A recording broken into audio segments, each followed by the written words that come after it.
Hello, Jaime from Inky&Scrappy back with my caffeinated queen card inked embossing folder technique. So I did this one in my Let's Start Stamping series. So if you watch that one, this is kind of going to be a repeat. I actually did this one first.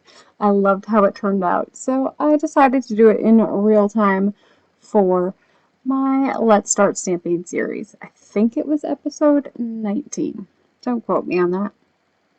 So to start, I'm just taking an old embossing folder. This is the old thinner ones. It's not the 3D one. It's not the, I guess some of them use the thicker 3D style for regular embossing folders. This one is a thinner embossing folder. So I inked it up with my Distress inks. I did wet my paper a little bit just to make sure that it was going to transfer well. I don't know if you would have really needed to, but it did allow it to transfer very well, and I did it on the raised side. So it kind of gives it a deboss, I guess you would call it, not so much an emboss, which is raised up.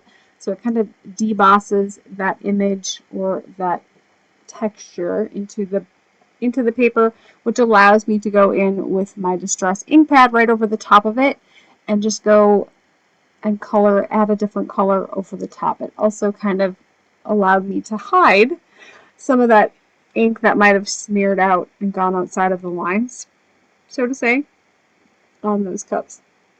I'm coming in with some Artist Loft Iridescent Acrylic medium, and I mixed that with a bunch of water and threw it in a little squeeze bottle, and then I'm just going to put that on my craft mat here and add a little bit of water. I'm picking up a little bit of the brown ink. It really didn't matter a whole lot. I just wanted the sparkle and the speckle. This one has way more glittery glitz and sparkle to it than the Winsor Newton Iridescent Watercolor medium that I've been in love with. And so if you're looking for something that's got a little bit more, they're both fun to play with, so don't feel that you need to. I can't get the Winsor and Newton at our local Michael's store, but they had this one, and that's how it ended up in my cart. So I was like, let's see how this one looks, because, you know, if I can't get one, I'm going to try to find something else. So I'd already colored and cut up my image using watercolor, Distress inks, and then of course my brother's Scan and Cut to do the cutting. I'm going to stamp inside my card base here. This one was really quick to put together.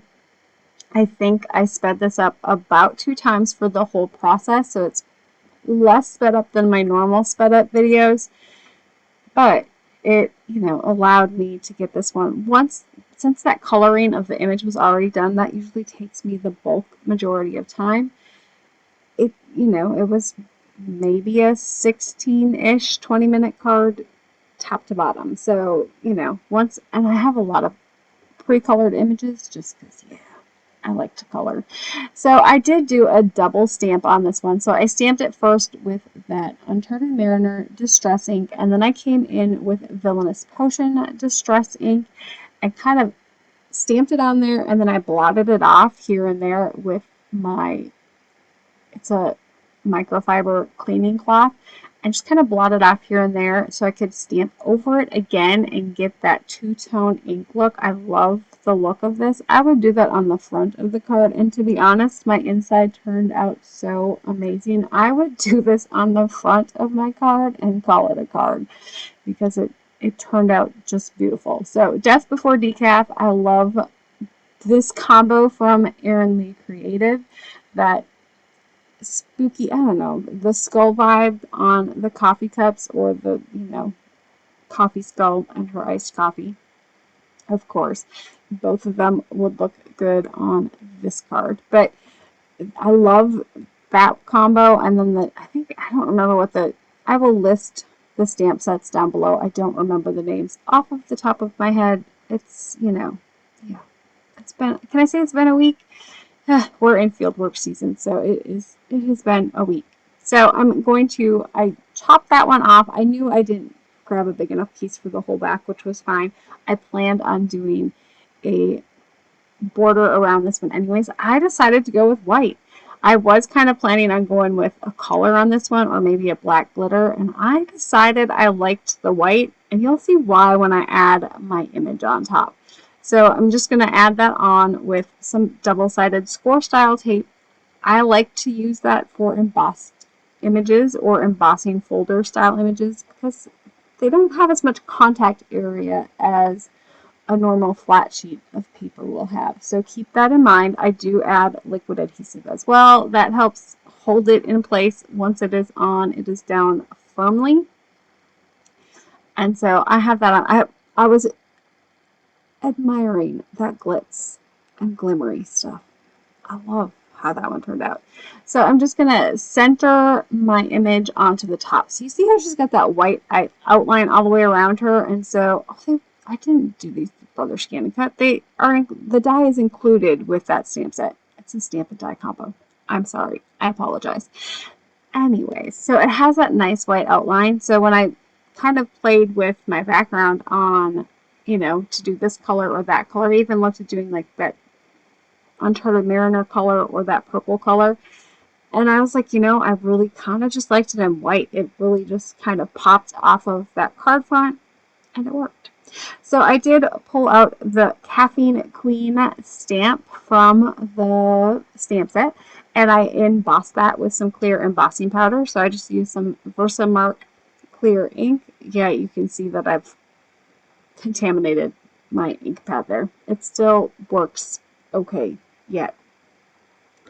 Colored that in with some whatever was left on my blending brush. So I did these the same time I did my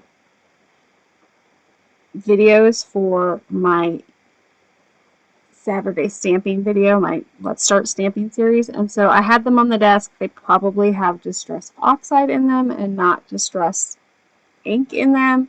It worked. And then, of course, I decided to grunge them up a little bit. I was like, I just didn't like that purple. I thought it was too whatever. And so I grunged it up a little bit with some, I think I used VersaFine Onyx Black. I just grabbed a black ink pad. I'm not going to lie. It could have even been Distress Black. So, I don't know. So I kind of went back and forth through with those two and kind of decided which one I liked. Maybe it wasn't. Oh, I think I did Villainous Potion on that Caffeine Queen one because I'm pretty sure it turned out purple in my other video. It's just hard to see on this one. This is what happens when I don't do voiceovers right after I'm done creating. It was Villainous Potion. My bad. Anyways, I popped that onto the front on a little piece of foam adhesive. And then, of course, my inside is already done. So there is that completed card for you. Kind of a quicker version of the one that I did on Saturday. And so I hope you guys enjoyed this one. And I will be back with some more soon. Hopefully, I need to catch up on video edits and voiceovers. Have an amazing rest of your day and keep getting inky. Bye.